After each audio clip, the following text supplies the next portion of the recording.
Sportscast with Jeremy Buckaloo is proud to announce we are now officially powered by TEC. If their fiber optic internet service can handle everything we throw at it here in the studio, from videos to calls and live streams, you better believe they can handle your home or business too. If speed, stability, and service is important to you, you can count on TEC. Thanks, TEC. Now let's get to the show. In a world that moves way too fast, there's one place that feels like home.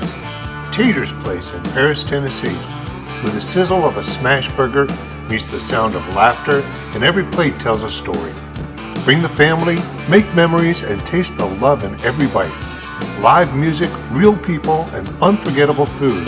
That's Tater's Place, 3615 Highway 79 North. Find the flavor you've been missing at Tater's Place. Come and feel what you've been hungry for.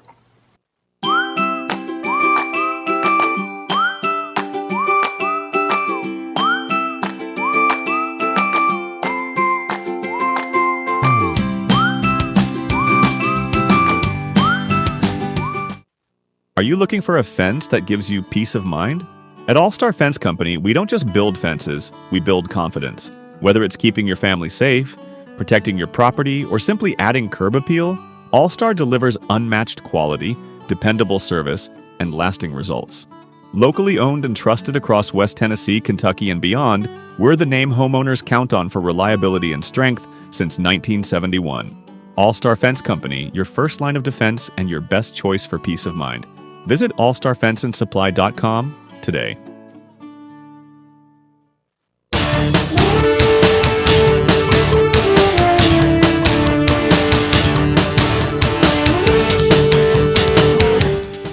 Hey, happy Sunday night, and welcome to another episode of Sportscast with Jeremy Buckaloo. Good to be here with you the week before Thanksgiving. It's our Thanksgiving Extravaganza. Doesn't mean anything special. We're just going to sit around and talk some sports with some folks here at the table. I do want to say quickly thank you to our sponsors. As always, thanks to Taters out on the Lake Highway for their sponsorship. I want to say thank you to TEC for the high-speed internet provided here at the studios. Thank you to All Star Fence Company, Jeff Archie and his crew for being a sponsor on the show. And then the Peddler Advantage always does a great job of keeping Henry County up to date. And you can see there the myparistv.com lineup for weekly shows is found there in the Peddler each and every week. And so I want to say thank you to them for helping sponsor the show each time. And then don't forget, we are simulcasting on both Facebook and YouTube. And so you can check us out on the Facebook page or on the My Paris TV YouTube channel each and every week as well. Had third round of the TSSAA playoffs this past Friday night. Things didn't go Henry County's way, but they still had a great season, a lot to be proud of. But we're going to go ahead and do the breakdown for this past week against the Centennial Cougars.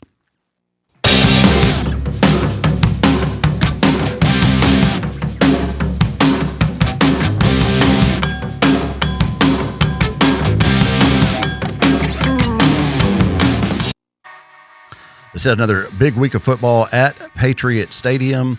Round 3, Centennial Cougars, who are always a high-quality football team.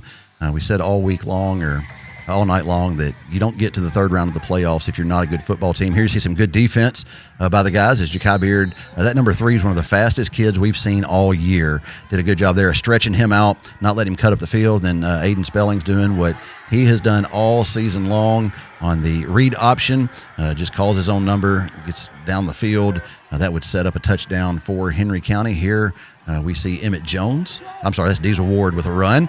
Just laying stiff arms as Diesel is senior in his last game for the Patriots here. Emmett Jones, another big run for Henry County, gets them down to the 3.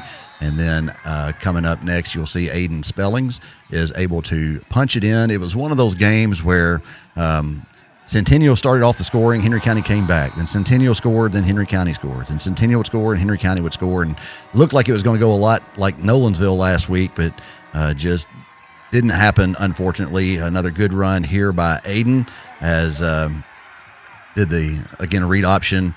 faked the handoff to Emmett, got down to the 3 again. Aiden had 3 rushing touchdowns on the night from 1 yard out and 2 from 3 yards out. Here you see his second one from 3 yards out.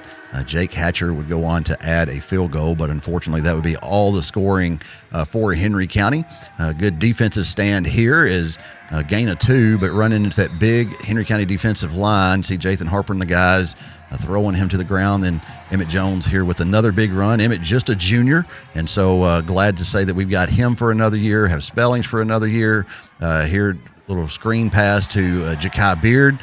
All night long, Henry County broke these big plays, and Centennial had one man that was able to make a play and stop us from getting in the end zone, especially in the second half. Another pass there to Ja'Kai Beard. Here was a 4th and 24, and that's a little fullback screen to Brock Archie. Got an interesting stat about Brock coming up here in just a second, but a gain of 28 or so on that play got Henry County a first down after a penalty had moved them back to a 2nd and 18. But Centennial just better than us Friday night, wins the football game 45-24, and Henry County finishes the regular season 8-4. They are the Region 7 champions in Coach Josh Wolf's first year. Nothing to be ashamed of. I say it all the time that at the end of the year, there's only one team in every classification that's really happy. And that's the way it works. Unfortunately, this year it's not going to be Henry County. But nothing to be ashamed of. They had a great season, and looking forward to the future with those guys that we got coming back. To the seniors, I do want to say thank you to them for their commitment and dedication to Henry County football, and hope that they're as proud to be a Patriot themselves as we are of them, and just hate that it didn't work out, but that's how it goes sometimes. So moving on to basketball, as Henry County's got 2 games this week on Monday and Tuesday night before the Thanksgiving break. So both are home games. And so encourage you to get out to Gamlin Gymnasium and support the basketball teams. They're both looking pretty good right now. They're undefeated, 2-0, both of them. And just really good squads, as we've heard from Coach Curd and Coach Miller. And so we're going to get to our show. We've got a full table here tonight, and it's just another one of those fun shows where we're just going to kind of talk about whatever we can think to talk about, but I'll go around. We'll start on my right. This young lady has been going to football games with me since she was 3 years old, and I've taught her everything that I know about sports. This is Miss Kenna Buckaloo. Glad to have you with us finally. Hi, thanks for having me. And then next to her is a familiar face to Henry County Patriots. Mr. Luke Brown is back from Fayetteville, Arkansas for the Thanksgiving holiday. Came in yesterday. That's right. Came in yesterday. Surprised the parents a little bit. That's always fun to do. It is. It is. Good to have you with us, Luke. Thanks for joining us. Having me on. Got Dr. Josh Greer, who has been on the show before. Glad to have him back. He started a new venture this summer. Not a new venture, new to him, I guess, but he is the color man for the Westview Chargers. And when he got that job, I texted him and said, man, I'm a little bit jealous because I think you're going to get to call a state championship game before I do as the radio man for the Henry County Patriots. No disrespect to the Patriots, but the Page Patriots right now are just so dadgum strong. But Martin Westview still in it. Got a big game coming up Friday night against Covington, but they're going to be eating that Thanksgiving turkey after football practice. Yeah, no, it's great to have that feeling, being part of a couple coaching staffs where I've been able to coach in it. It's going to be awesome to be able to call a game and hopefully get past Covington, and I'll be in Chattanooga hopefully the following week. You've also got some new Nirvana Sports. You want to talk about that just real quick? Yeah, no, I started a nonprofit organization to help students. What I wanted to try to do is, experiential learning has been huge. It's been a part of my life, and anytime we could provide college students and even high school students an opportunity to gain experience before they graduate, it increases their likelihood of getting a job. I seen that whenever I was at Bethel, started the sports management program. The opportunities such as the Super Bowl and national championships, NFL drafts, all those things increase their likelihood, and they're working in the field. And so what I wanted to do is provide the opportunities for student athletes who maybe couldn't go on those trips. And it's sports media, it's marketing, it's sales, it's all those things to help people out. But I wanted to do it in high school as well and get people involved. And we have a young man, and I'm sorry, his name's leaving my brain right now, but he covers Henry County from time to time, and I pay him, but also it helps him whenever he's applying to colleges. Sure. And so that's something. My oldest son's at USC, and I had him do all sorts of things outside of his normal classwork. Having a 36 ACT and 4 point whatever GPA was good, but those outside things helped him get a full ride to USC. So that's something I'm hoping we can continue helping. And again, got about 20 something students that are involved right now. So you find that on Facebook and X and all the social media platforms. NilvanaSports.com. Yep, there you go. Across the table from him is the voice of the Calvary Day School. I wouldn't go that far, but all right. Mr. Kevin Barron, who known for, I don't know, when did you come to Henry County first? 2015. 2015, so Almost got 10 11 years. years. Yeah. Wow. Mm-hmm. So helped coach the Patriots for a little while, the kicking game, because Kevin's from Clarksville. He went to Rossview High School, and so he is like really in enemy territory. It is tonight. But I lived in Henry County for a while, so Henry County is a home within a home. And that Ashton's right. You can claim it because of all that. Like, I get tickled because 90% of my Henry County wardrobe I got from Kevin because it was the coach's gear. And when they moved to Southern Georgia, to Savannah, he's like, "Hey, you want this Henry County?" So I was like, "Yes, I do." And plus, as hot as it is, I didn't need it. Sweatshirts and long sleeves are needed down there. Right. So, Kevin, good to have you. Appreciate you having me. In town visiting family in Clarksville for the holidays. Yes, sir. Yep. For a couple of days, we'll go back to Chattanooga, and then got round 3 playoffs starting or Friday night, so I got to get back for that. Nice. And then Mr. Ashton Cate is here from the Henry County Quarterback Club, and been on the show before talking about responsibilities with that, and just couldn't stay away. Thought I'll come back. Yeah, I've got to come back and hang out with you more. Well, Griffin was going to join us too, but he got called into work, and so glad everybody could make it. And again, it's just one of those shows where we're going to kind of talk about whatever comes up. Had one a couple months ago, and it was a lot of fun and enjoyed it. And so, it's my show. I'll do what I want, and that's what we're going to do. So, as always, we start each and every week with the best thing you've seen this week. And so we'll go the opposite way this time. Ashton, what's the best thing you've seen this week? I have been training for the St. Jude Half Marathon. I think it's in two weeks from now. So to train, my sister Ansley Parrish, used to be Ansley Cate, but my sister's been helping me train and really pushing me, and so Saturday we did a 10-mile run together, and so it's a really cool time to spend time with her, but she has pushed me to my limits a lot of times. She makes me run way faster than I want to, but we got it done, and thankfully I can walk today. So we ran that yesterday, so I'm still alive and walking today. So we survived, ready to run a half. That's awesome. Just the dedication that it takes to do that. I can't imagine because I don't have it. I don't know what's making me drive it either. Well, but if you find out, you let me know and try to share some of it, okay? Kevin, best thing you've seen. So my wife is a 6th grade teacher, and when we first got to Savannah, she coached volleyball, middle school volleyball, enjoyed that. Kind of got out of it, took over the after-school program at school, really didn't care for that anymore. And so she's like, I want to get back coaching volleyball. And they said, well, we need somebody to be the staff representative for flag football, girls high school flag football. She goes, I know nothing about flag football other than my grandfather played at Alabama in the 60s. They're like, no, we don't need you to coach. We need you to manage the guys that we have coaching the team and keep them in line, and you can do that. She's like, all right. So she's been doing that. This is her second full year doing this. But when high school flag football started at the school in 2020, their team went undefeated, won the state championship. The next year, the first game, Southeast Bullock is a school. Their first season, they beat them. And so they snapped their losing streak. Well, last year, they had a 77-game winning streak going into it, never lost a game, won 4 straight titles. They beat them last year for their first loss ever. This year, they play them again, and they beat them again this year. So in their 5 years, they're 94-2 in both losses. And so they beat them Monday night 7-6. And so it was not expected, but it was a cool thing to see. Very nice. So sounds like the queen of flag football lives in the Barron household. Apparently, yeah, for sure. That paycheck says otherwise. Dr. Greer, what the best thing you saw this week? Tennessee win. Tennessee beating Florida. First time since my senior year in high school, so a long, long time ago. Seeing that win, I know that Florida's a bad team, but it still felt good. Yeah, it's always. I watched that game in between doing some work last night at the house, and you just never know what you're going to get with Tennessee in the swamp, or with anybody in the swamp. And so I was shocked when they jumped on them. It's like 28-0 at one point. And I was like, wow, maybe the year, I guess. They're It was gonna do it was So, beautiful. Yeah, It's so it's 31 nothing at third halftime. grade. yeah. So, Yeah, no joke. Yeah. Luke, best thing you saw this week? I'd have to say the best thing I saw this week was on Saturday.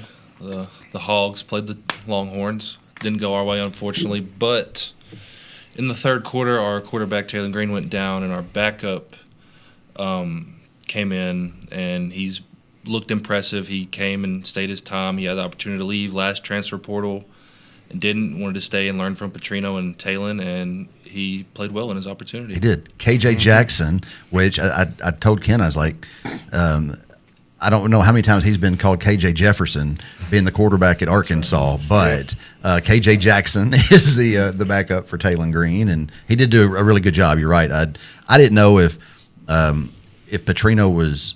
I assumed it was because Green was injured and not because Petrino was frustrated with the way the game was going, but he looked really good for taking his first step. He impressed me a lot. He came in during my second year with the Razorbacks, and I've always thought he was going to be a good player, and he got his opportunity and played well. Awesome. That's all you can ask for, right? Yep. Right. Kenna, best thing you saw this week?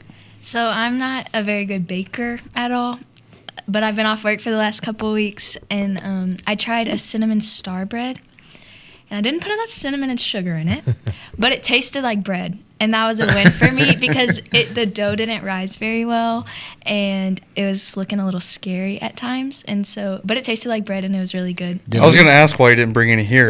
Because there's not any left. Yeah, Did Luke try it? He wasn't home yet. Oh, okay. It's I will vouch for Kenna, and not just because she's my kid or whatever. Like, it was very good. I was bread. surprised. It was bread, There we go. and it was very good. It was, it was soft, and you couldn't. It was really good. You should And be you proud can of it. ask Luke and Dad. I'm not very good at baking. Like, I've had several fails, and so this was a very big win in my book. It was Just keep good. practicing. That's right. That's all you can do. Stay on the grind. That's exactly right. My best thing I want to say this week is I got home from church on Wednesday night, and Whitney and I were been talking about putting a new floor in a bathroom downstairs, and there was some grout loose, and so I was like, okay, I'm going to pull up that towel and see why that grout's loose. And I pulled up the towel, and the wood floor underneath that towel looked like dirt from all the water damage that had been going on underneath it that you couldn't see and didn't know about. And so I panicked, because that's what I do. I panicked, and I made a phone call and had a guy over at the house in about 10 minutes looking at it. And by yesterday, my new floor is down in my bathroom and done. And so I want to say thank you to Nathan Eaton at Eaton Construction. They're a sponsor of this show, and top notch. Got the job done when it was an emergency to me. I'm sure it wasn't an emergency to him, but I appreciate it. And I'm telling you, folks, like, I don't go out and get these sponsors just willy-nilly. Just, if you want to be a sponsor of the show, I would love nothing more than for you to be a sponsor of the show, because that's, how we keep the show on the air and bring it to you each and every week. But like, all of my sponsors are just quality people, and I appreciate them. And Eaton Construction, if you need anything done, call Nathan, because I don't think there's anything the kid can't do. So the best thing I saw was my brand new floor being put in about 3 days in the bathroom. So, all right. Again, just general discussion tonight. Before I've got some topics written down, but does anybody have anything just really specific that they want to talk about before we get going with some of what I've got written down? I want to give a shout out real quick to the Ole Miss volleyball team, and I know that probably not a lot of people watch volleyball, but I'm a kids pastor in Savannah, and I also do the community outreach, and so we have a gym in our facility. Put a brand new floor down a couple months ago, and one of the local schools that rents from us called and said, "Hey, I got a friend that coaches Ole Miss volleyball. The SEC volleyball tournament is being held in Savannah. They came in as a 14 seed. I'm not expected to do well. They used our gym 2 days for practices. They won Friday. They won Saturday, and they should be playing currently right now against Texas. And so hoping they continue to go. But I just want to say good luck to the Ole Miss volleyball team, and it was a lot of fun. Great group of girls. You know, when they came in the gym, they were wanting to play music. I said, it is clean, right? And they're like, yeah, the first song that came on was, you know, Brandon Lake and all this. I'm like, Sure. well, they got a pretty good playlist there. But great group of people down there at Ole Miss. I know you got some Ole Miss connection there, and do, so but- it was a lot of fun. What you get when you're using the Lord's gym. That's right. That's what happens. That's what happens. So if you get on their Instagram, you see Southside Baptist Church. Very nice. That's our church. But it is great having them in our facility. Nice. You had an interesting fact about a Patriot that you learned tonight. Austin Thompson told it to me. Okay, so share that because I, you know, like I said, I hate the season's over, but anyway, go ahead. So, you know, I try to keep up, you know, best I can with the radio and things like that. But Austin Thompson told me that Brock Archie, other than maybe Ryan Dameron, at least a long time, is the first student athlete to start 4 years football from every game, never miss a game for injury. You know, he played fullback, played linebacker, you know, brutal, hard-hitting positions and played and started every single game from freshman to senior year. Now, again, that's what I was told. I'm sure there's people that can vouch for that, and it probably ones that are around it a whole lot more. Yeah, but like I said, I have no doubt that is fact. I know that Brock started as a freshman. He's always been a fullback. I want to say that he started playing linebacker. Was he playing linebacker when you were there? He was always our fullback when I was there, and that was his freshman year. Okay, I so didn't see him play much linebacker with us. Yeah. So, but you're right in that started every game as a freshman. And yeah, I can't think of a game that he has missed because of injury, and so that's an impressive stat. and to play both ways. Both ways. That's really impressive. Yeah, it's hard to do. So, congratulations to Brock for that feat. I'd like in to and of say itself. even too, just going to Henry County football, this senior class and Coach Wolf's first year, I think that they hope they are able to look back. I know this weekend has been really hard, but I hope they're able to look back and say we laid a foundation because sure. I think they're starting something really, really cool here, and I think a lot of these underclassmen have something to really build off of, and that's because of these seniors and seniors like Brock and their work ethic, and even this coaching staff. I think gelling together, with getting Coach Wolf in here for the first year, and after the start that they had, I think a lot of people were worried, but they came together and finished really strong. So I think. Thinking about Brock's stat, I think Henry County team, that's something to be really proud of for these guys. Yeah, absolutely. We were discussing, Griffin and I, and I had some other people talk about it, and like just think of the adversity they faced even before the season started. They had 3 coaches in a matter of 6 weeks, something like that.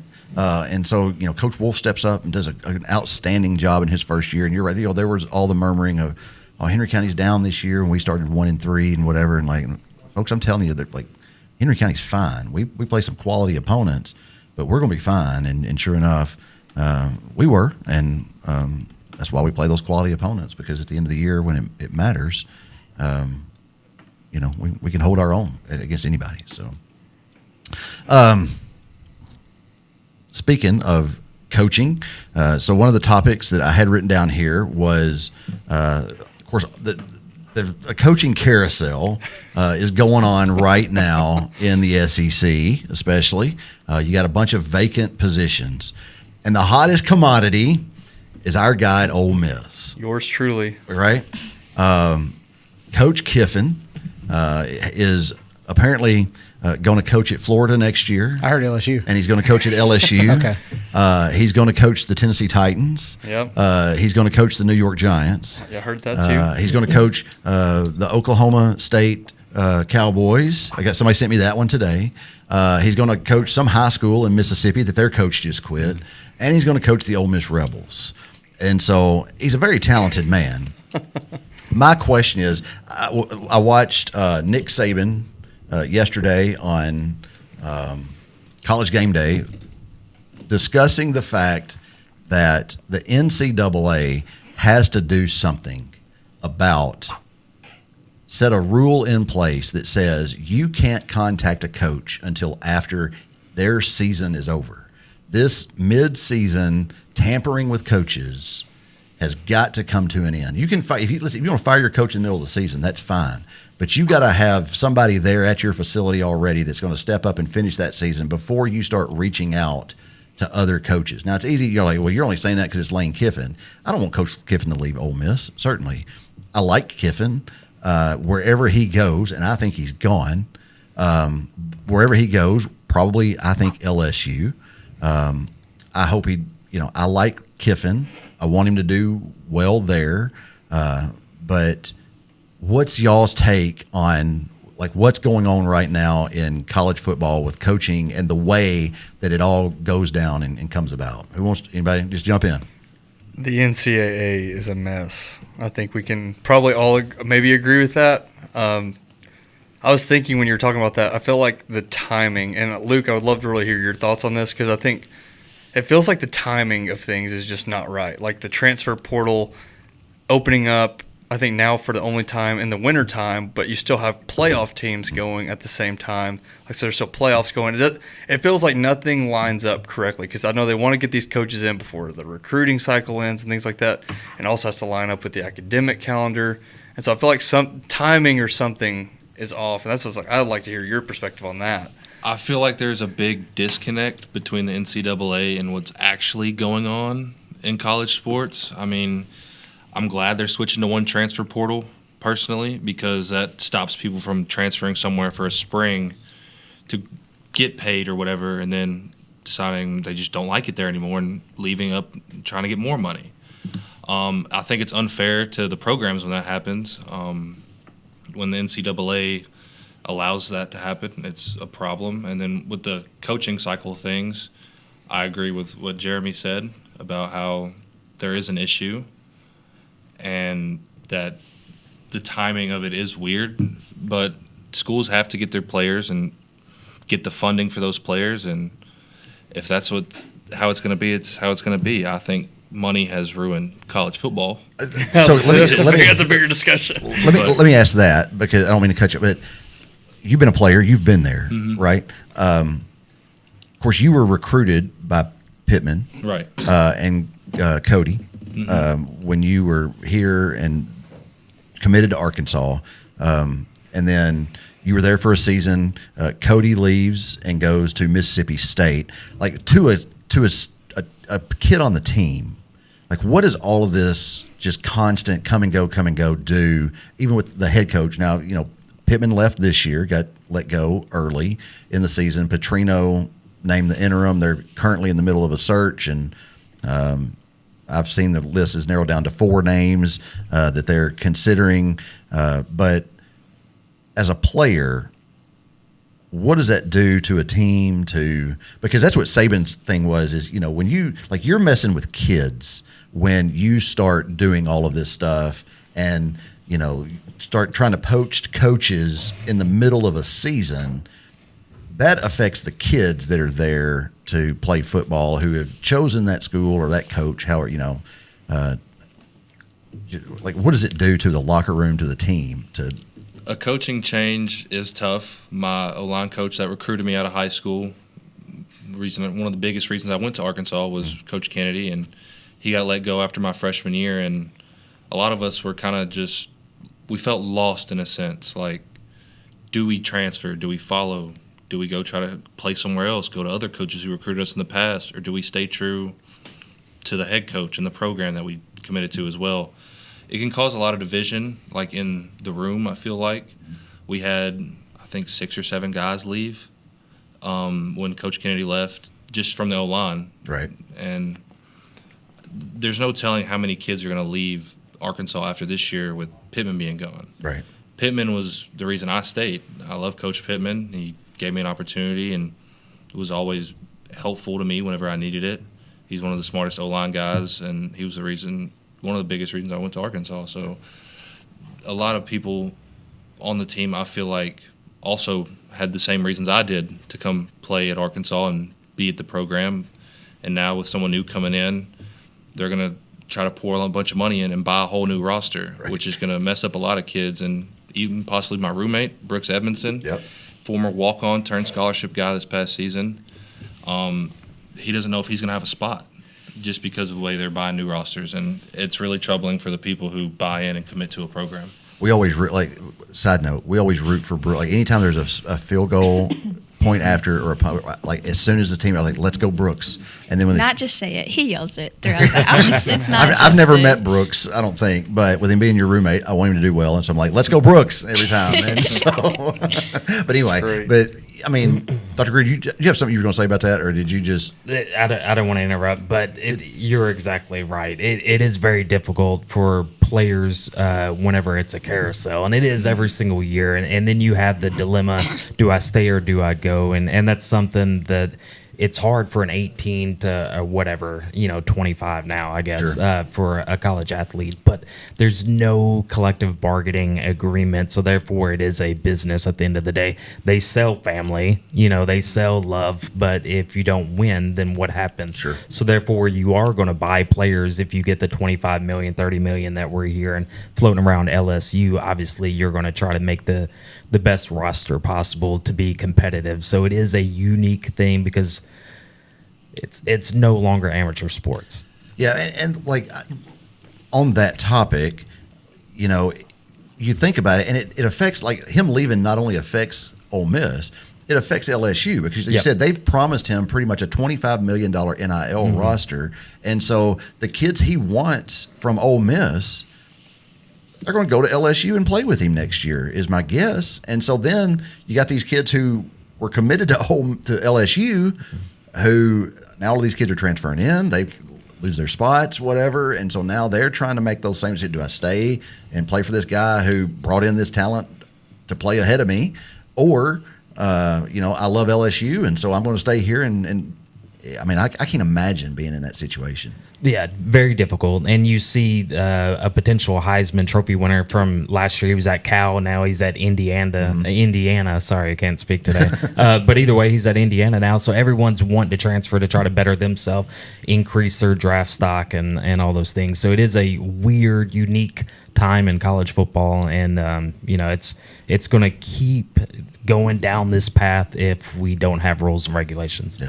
Well, I was going to say, first off, I think it'd be funny just because it's Lane Kiffin is if he did his coaching choosing like a college recruit does, if he had the hats out there, Yes. and they're just sitting out there. I didn't come up with that. I saw that. But I mean, I look at even last year when you look at the Marshall and the Southern Miss situation, it's a small school, but they go out and win the Sun Belt. Mm-hmm. And as the season ends, their coach goes from Marshall to Southern Miss. Southern Miss was the worst team in the Sun Belt. Marshall was the number one team. That coach went from Marshall to Southern Miss for some money. Marshall didn't play in a bowl game because they didn't have enough players because over half of them transferred to Southern Miss to follow the coach. And I look at James Franklin right now already being hired by Virginia Tech and Penn State players being or commits that are saying, hey, we're not committed, we're opening our recruitment back up. And I'm like, man, how tough is it for the Virginia Tech guys to finish the season? Right. I mean, great, you got James Franklin coming in, but he's got these Penn. How many Penn State kids are going to come there? How many Vanderbilt kids? You talk about 18, 25-year-olds. Unless that's Diego Pavia, he'll be 50 by the time he gets out of college football. But what does that do for them? I mean, it's got to be in some ways just like, do I even want to play anymore? Do I want to do these things? Do I want to go to a small school? Down in Savannah, there's people left and right. I know I've heard a kid that two kids from a private school who have committed to Texas Tech next year. One of them was a junior reclassified to 2026. And I heard that in total, his NIL deal is going to be around $11 million. And the reason why he reclassified, and you probably know way more of this, I just hearing this, but he cannot get any of that money till he was a senior and it started coming in. Well, he reclassified to be labeled as a senior to start getting some of that money. And again, that's all speculation, but it can't be too far wrong on that. You've got to be some kind of truth behind that somewhere. But over time, it's supposed to be around $11 million for a college kid to go and play at Texas Tech.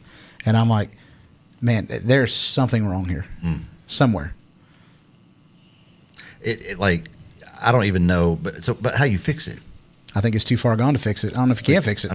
No, you can have salary caps and collective bargaining agreements and make it a level playing field, but then it's the SEC, Big 10, Big 12. You can't. It's not fair across the board. The Marshalls, the Southern Miss, they're not getting those type of players. And this year, you see two guys who are very talented going and playing at BYU for basketball, which is unheard of. Right. And Texas Tech now, they have a write whatever check you want, they will be able to cash it. Yeah. Wow. I wonder with scholarships, do they eventually get rid of scholarships and just pay the people?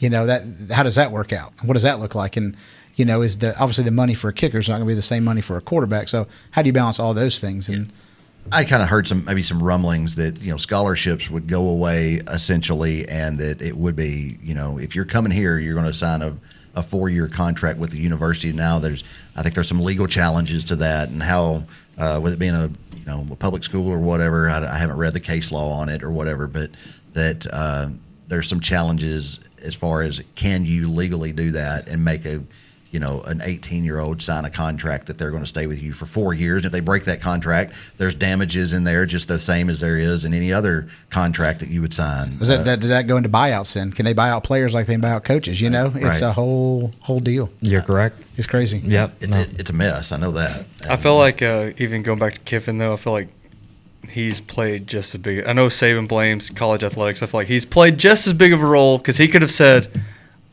I'm shutting this down. I'm not making any decision until the season is over. He could have said that. But like you guys are saying, I think the timing, recruiting and everything else throws it all off. Again, I love him. He's done a lot for Ole Miss football. And he is the king of trolls, though. You know what I mean? He feeds off of creating drama. But I was telling somebody earlier that Ole Miss fans, as much as they love Kiffin, they're getting tired of this. And so that's what's going to be the next thing that is really interesting to see is, again, I think he's gone.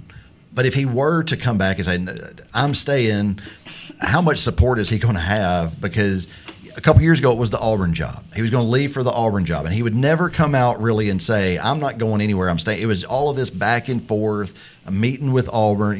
These are rumors, but meeting with Auburn, he's leaving, going to Auburn, he's doing this, he's doing that. And, fan bases will only put up with that for so long. And they don't have any SEC championships to show for it. They don't have any national championships to show for it.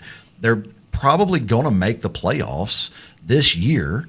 So that brings up a new question of if he does. So because the announcement is supposed to come out like next Saturday. They have announced that next Saturday they're going to release a statement on where Kiffin will be next year, or what his plans are. And so if he is leaving, do you let him coach in the playoffs?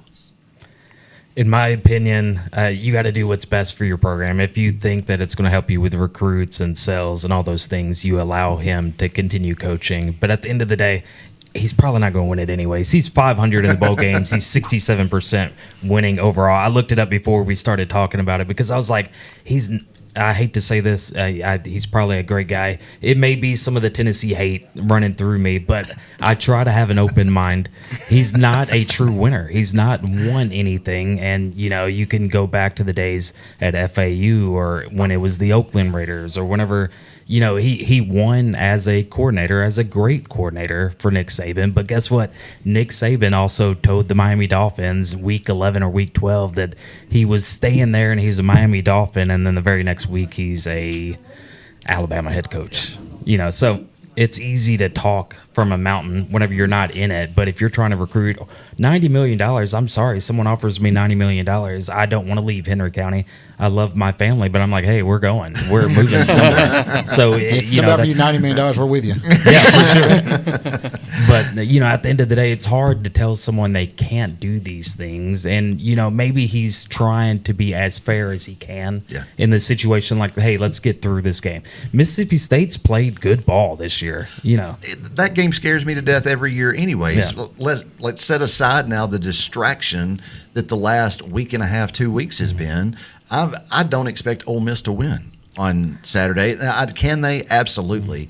But this circus that has been going on, unless Kiffin has held meetings with them and has told them he's not leaving, or I don't know. But you know what I'm saying? But Mississippi State is not a great team this year. They're not really even their record says they're not a good team even, but they can put some points up. And Ole Miss's defense is not that great. Yeah. They're coming around, but it's just, I don't know. I think it's going to wear thin pretty quick.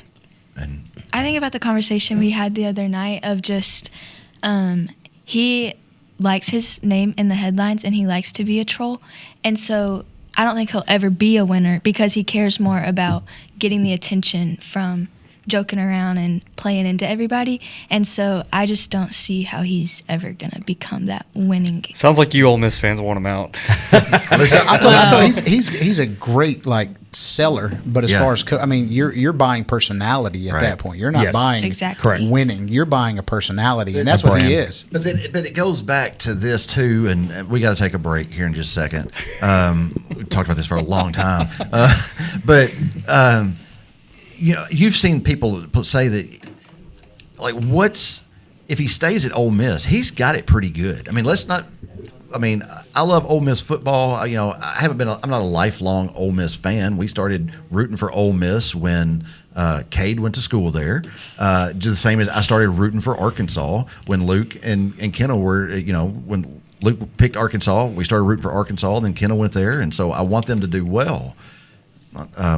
He likes Ole Miss more, though. Let's just throw that out there. I've just been a fan longer of Ole Miss, right? Ole Miss has won a little more than Arkansas has. Yeah, that's true. And they have Lane Kiffin. And they have but if he stays at Ole Miss, like those people up until this week loved him, and you can go to Ole Miss and finish 8-4, 9-3, and you're pretty safe with your job. If he leaves and goes to LSU, obviously that's not the case. They fired their coach this year, and they had a winning record when they fired him, I believe.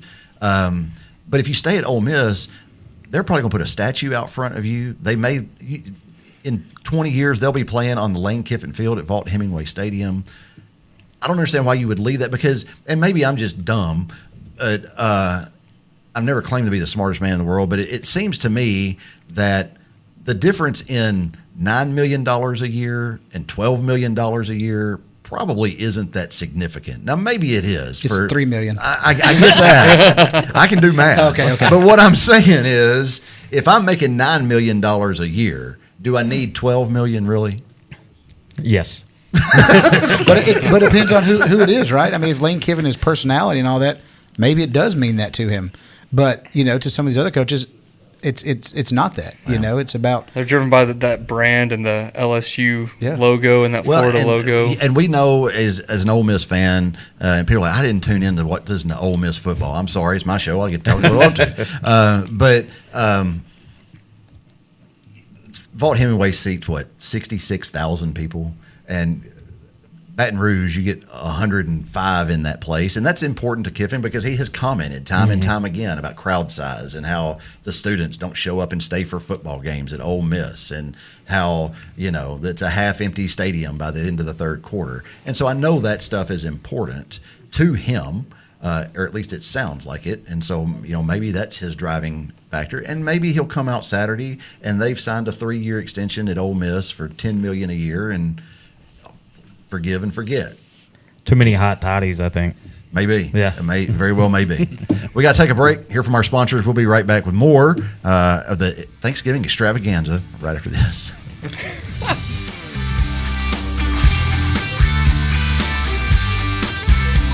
In a world that moves way too fast, there's one place that feels like home. Tater's Place in Paris, Tennessee, where the sizzle of a smash burger meets the sound of laughter, and every plate tells a story. Bring the family, make memories, and taste the love in every bite. Live music, real people, and unforgettable food. That's Tater's Place, 3615 Highway 79 North. Find the flavor you've been missing at Tater's Place. Come and feel what you've been hungry for.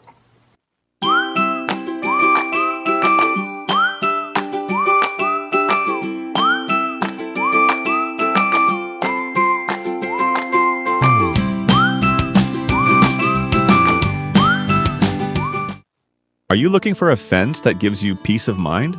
At All Star Fence Company, we don't just build fences, we build confidence. Whether it's keeping your family safe, protecting your property, or simply adding curb appeal, All Star delivers unmatched quality, dependable service, and lasting results. Locally owned and trusted across West Tennessee, Kentucky, and beyond, we're the name homeowners count on for reliability and strength since 1971. All Star Fence Company, your first line of defense and your best choice for peace of mind. Visit allstarfenceandsupply.com today. Back here on Sportscast with Jeremy Buckaloo. Got the River Conference Showdown next week. County basketball starts, and got the River Conference tournament next weekend. So we got some of the coaches coming in to talk about that. Elena Wood will be here. John Thrash from the Harrelson Hawks will be here. I think Mary may be coming with him. But going to have a good show just talking about countywide basketball, them getting ready for their end of the year tournament, kind of with the River Conference tournament that'll be at Gamlin Gymnasium the first week of December. And so you'll make sure and want to join us next Sunday night for that at 7:30 here on the Facebook channel and on YouTube, as always. And then don't forget about Mike's show this week. He has Gary Gentry and Rick Revel as his special guests, talking about behind the music and everything that goes on in the music industry. That's Tuesday night, November the 25th at 7 o'clock, the Mike Weatherford Show. If you haven't, go over and like his page, give him a follow, and check out Mike's show every week. It's always fun and entertaining, and a lot of stuff to be learned over there. So, yeah. Here with just talking whatever we can think to talk about. So far, we've talked about coaches and Ole Miss. And so I'm going to shift gears can't talk a about little Kevin bit. anymore. Going to shift gears a little bit. Y'all do sports betting? It's illegal in Georgia. Okay. So you So can't. I do I not. I can't. have a lot of friends who do, but I do not. You see reports all the time about, there's been a couple here lately in the UFC of people throwing fights to affect betting markets, allegedly. Of course, there's investigations into all of this.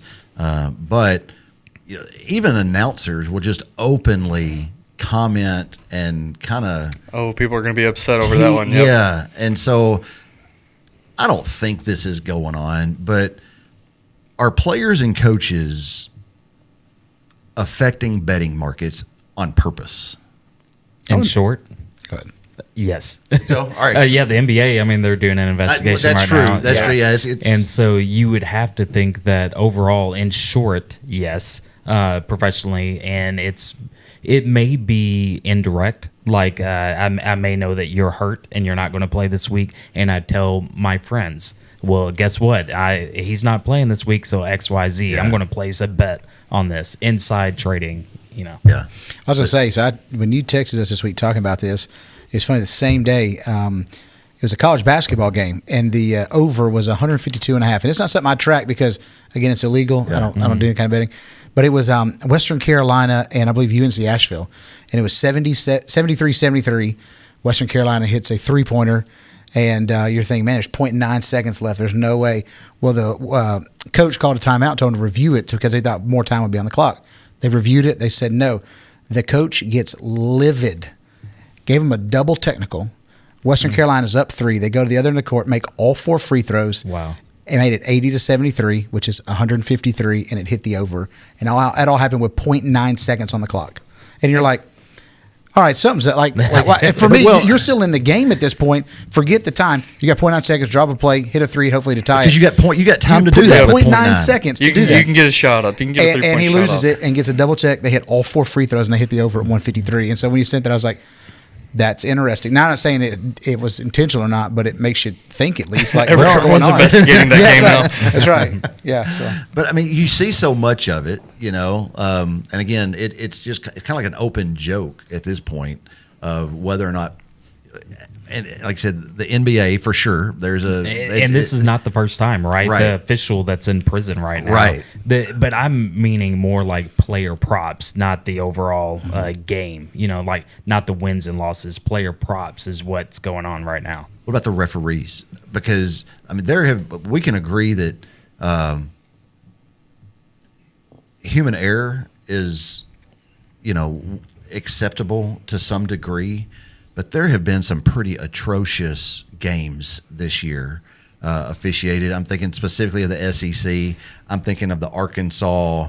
Was it Arkansas A&M when Mississippi State when Arkansas goes from having 3 penalties in the first half to 15 penalties in the second half and penalized almost 200 yards as probably punishment for whatever it was Bobby Petrino said to that sideline official right before halftime. I mean, no joke, because Arkansas is one of the least penalized teams in college football and played a clean first half, and then all of a sudden comes out the second half and has 15 penalties in the second half alone. Mississippi State had 4 penalties the entire game or something. And so to what degree are officials determining outcomes of games, and why? Have you seen the Netflix Untold about the NBA with was it Tim Donahue? Tim Donahue. Yeah. Yes. If anyone hasn't seen that, Yes. go watch that. Yeah. Very, very interesting. But I was thinking when you sent that to me, I was like, man. And I was like, if you think, how do people get into this? Like, how in the world do people get into this? But I mean, you hear like sometimes like the mafia is involved. It's like once you're kind of in there, how do you get out? Like you're kind of stuck. There was a school that was announced 2 days ago that a large portion of their NIL money was coming from the cartels. It was somebody out Texas in. Tech. It was a Texas school. I know that. That they. I was just at It may have been Texas Tech. UTEP. It may have been Oh, UTEP. UTEP. It was because Scotty Walden, who used to be at Austin Peay as a football coach at Austin Peay, is now at UTEP. And I remember seeing it. Yeah, it was UTEP. I remember seeing that, and I'm like, Their NIL what's Scotty money doing down there with the NIL is coming from cartels out of Mexico, and so I was picking. no, but It was a Texas school. You're right. But I mean, it's just insane to think about. And you think about the official that like you said, the Netflix special, and he's in prison or was, and I think he's out now. But maybe I don't know. But they just have so much power on how a game can turn out. Yeah. When you really think about it, and that. Do y'all have any more thoughts on sports betting? Because I've got a thought to transition to off of that. If you do, please say it. I would love to hear what you think about it. I just find it interesting that you see all this advertising with sports betting and how much they've gotten into the sports world. And I feel like it's been like a more recent thing, like the past 4 or 5 years than it has been before. Maybe I'm just now starting to notice it more, but if you let that into the league, what do you think's gonna what do you think's gonna happen? Yeah, I mean that's a good point, and I think that's a fair argument. As you're right, it was kind of a joke the day that the new NBA scandal broke. Yeah. As SportsCenter was reading it, like one of their pop-up banners, like we have like on FanDuel ours, or something. was like FanDuel or their betting station or betting whatever that they ESPN used. Bet, yeah. And they pulled it down when they were talking about that story, And so I don't know. You just hate to think that the purity of the game, and maybe it's always been going on. I don't know. It has. I remember watching the U and Michael Irvin saying that when he was in high school, that some grown man came up to him and said, "Y'all better win. I got 10,000 on the game." That was him in high school in Miami. Yeah. So I mean, I think it's like we're talking about like fantasy sports too, and I think the day of social media and the internet, it's like people feel like they have access to some of these teams and players, and they will get on just ripping on them for losing them money or whatever. It's like, what did they do? What did they had no? They didn't place that bet for you, so it's crazy. You see people all the time like that. I don't remember what athlete it was not too long ago talking about like they get death threats and people threatening their families and stuff because they bet the over that he would get 8 rebounds a game and he only got 6, and now his DMs are blowing up because he missed 2 rebounds from getting the over of what this guy placed a bet on, and this guy's threatening it. Like they have to turn it over to law enforcement and investigate it, and it's insane the way that people act about some of this stuff. Yeah, kickers have had this their entire lives. Right. That's why I told my youngest son, I was like, I need to get you lessons, but you're not going to be a field goal kicker. Yeah. So.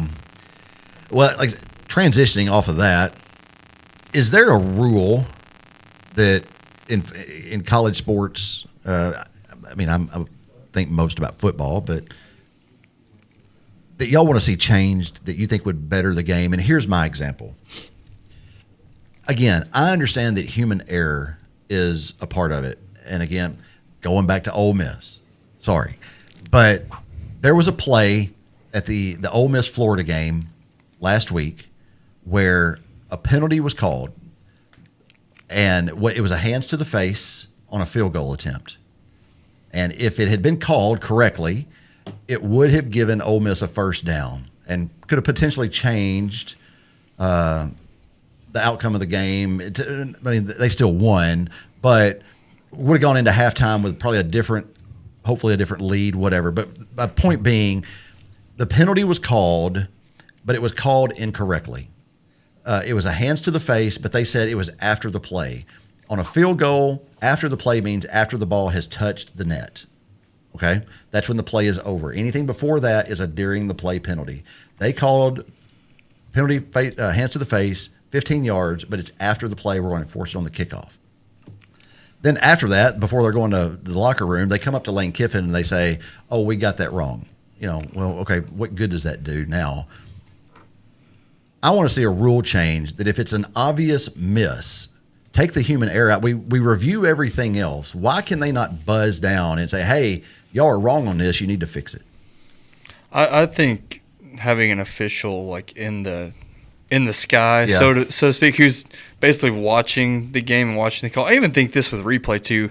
I don't know why officials have to go into a replay. Why can't you have someone up there just buzzing and say, "Hey, because this is the call"? That's a great because they're like when they're watching that little screen and they got the little whatever. My understanding is they have nothing to do with the play at that time. Like they're not like maybe they're telling the guy in the sky what they saw, but the guy in the sky is telling them, "Here's what the correct call is, and this is what you need to tell the people when you come out from your little hood and go tell the people." One thing I've appreciated, I don't know which conference is doing this. ACC is actually will video in what they're talking and honestly the transparency and see them talk through. Like this is good. I even think with penalties, I think the quicker you can make it by having just someone there to say, "Hey, you messed this call up. Let's fix it real quick." If you got to catch it quick though, but if you have someone kind of up in the sky, not involved within the game, I think that could work pretty well. And I get that there are a holding. I may see it as a holding and you didn't, and so we're not going to, I don't think we should be stopping every play like, "Oh, well, that guy was holding and you didn't call it." But when it was called and it was obviously wrong, what was called, to say, "Well, that's just the way it goes sometimes." They call holding on every single play. They could. Usually the long runs. But you talk about talking. In soccer, I don't know if you've ever seen this, but when they do the replays, there's guys watching it live and the referee, and they're chatting back and forth. "Hey, this is what it was. This is where we saw it. All these things." There's some accountability there. But I was able to do the graphics for Savannah State University Division II football program this past year, and interesting with division, they have 10 games total, 5 home games, 5 away games. Their 5 home games, I think we had reviews in 2 of those games, and both of those games, the review screen iPad connection did not work. And so what they had to do, whatever the call on the field was, it had to stand because they could not review to see as it really was. Wow. That like one of them was a fumble, and they could not review that fumble because the review thing didn't work. And so it's like, with the technology we've got in today's society, and we can't get a replay. I mean, pull up Huddle pull up the Huddle account real quick, and pull it Get back. That drone from the sky. That's right.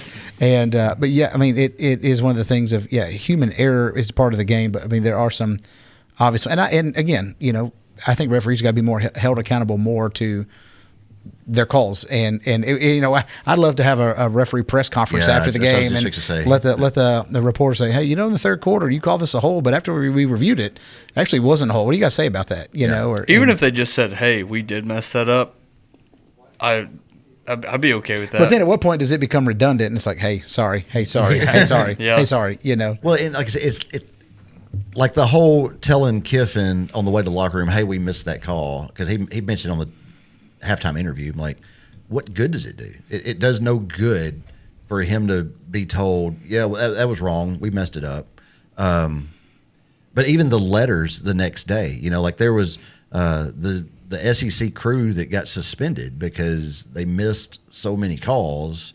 I don't remember what game it was. I just remember it had to be Georgia. It's always Georgia. I just remember it was the crew that refereed the Arkansas Ole Miss game, the year that we went with you on your recruiting visit, because I remember coming out of Sam Pittman's office and that referee standing right there at the door waiting to meet with Pittman. And was that the Auburn-Oklahoma game? Oklahoma should have lost. It was. Yes. And Auburn, Auburn, yeah. The ref was fired or suspended. But you know, even then they come out and they issue these letters, and it's like, yeah, you're right, but there never seems to be any accountability. I mean, now with this one there was. I think it said that they had 11 plays that were complained about, and 9 of them were incorrect that they had called. And so at that point, they're suspended. And I'm not out here saying we should be headhunting for referees. It's a tough job. I did it for a year, and every game you go to, there are 50 rules experts sitting in the stands behind you. And not a one of them knows what they're talking about. It's amazing to me how many rules they can keep up with in a game and not get lost just in the middle of the game. I'm always impressed by that. Yeah. I mean, you talk about refereeing. I did being on the sidelines in Henry County for a few years. When we moved to Savannah and went to the first football game, sat in the stands for like a half, and I'm like, I can't sit here and listen to these people anymore. And I told my wife, unless I get back on the sidelines, I'm not going back to another game. And then next week they're like, hey, we need people that could work the chains. So literally, I worked the chains at home football games for 4 years until they asked me to start doing announcing and all, but just to get away from the fans. Or I've even done the past where I had a basketball team, and before we even had our first game, I told parents that here's a whistle. I want you to go referee the game and let me sit in the stands and and just see. I mean, it's not an easy job, but there's got to be some accountability for it. But when you're at that level, right, there has to be some accountability, and that's all I'm saying. And again, why can we not have a rule that says if it's an obvious miss and you misinterpret the rule altogether of what it should be, they buzz down for everything else. Why can't we buzz down and say, hey, you missed that? And you can save face and be like, my bad. After we talked about it, we realized that it was during the play, and so automatic first down, Ole Miss football. And like I said, it didn't affect the outcome of that game, but it could have. Do you think that's for the pace of play? I mean, because there's some plays you can't review, like something like that. But is that for pace of play to kind of help the flow of the game? You look at baseball, how they did theirs. Football game. Right, yeah. That's what I'm saying. It doesn't have to, if it's – I'm not saying they have to review every play and determine if it was a hold on that play that they missed and should have called. I'm just saying that was the wrong call.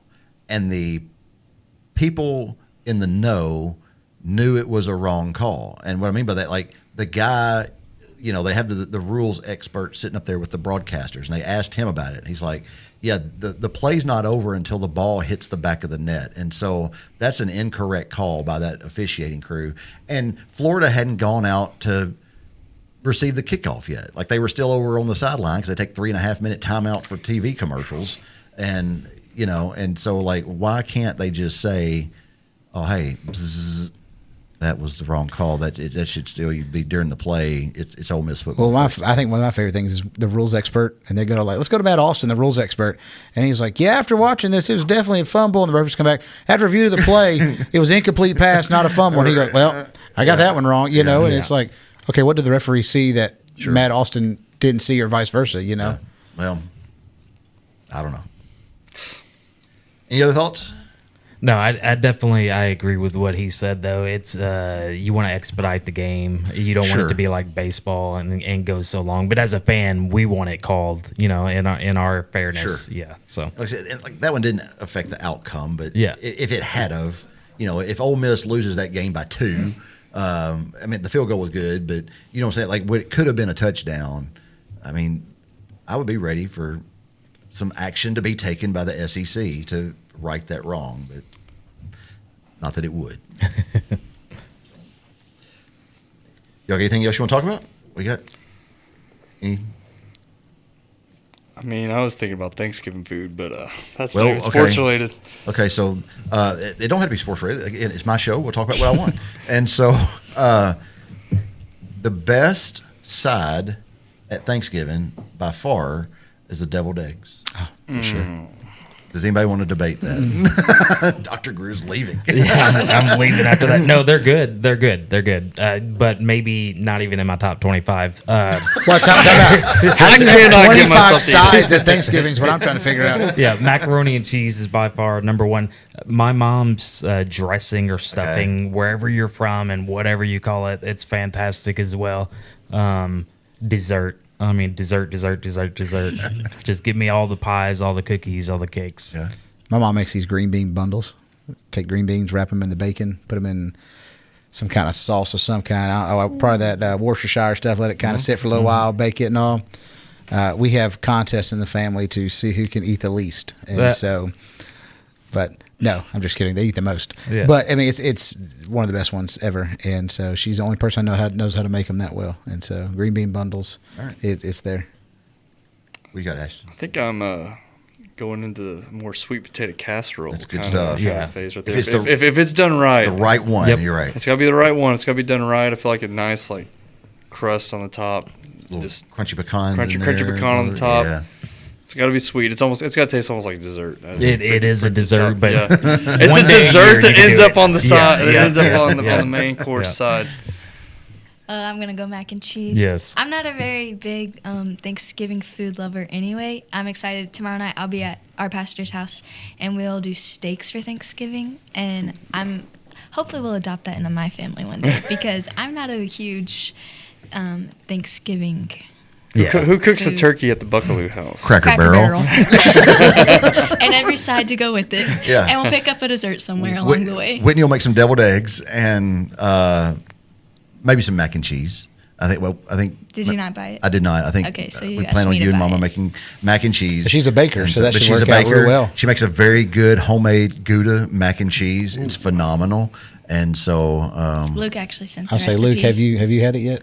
Had what? Their mac and cheese? Hers. Hers? Yeah. It's pretty good. It's pretty good. Pretty so good. what's going to be I'm your just kidding. Thanksgiving side of choice? As a longtime picky eater, Oh man. It's so bad. unfortunately that's how I am, but it is mac and cheese. Okay. Would probably be my favorite side. All right.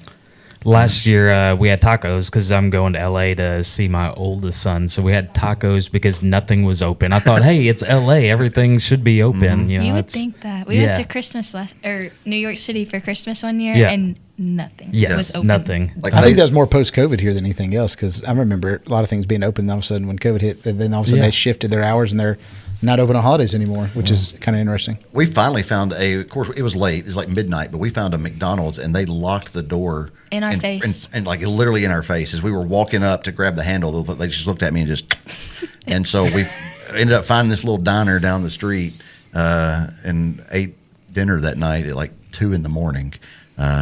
But yeah, so been there.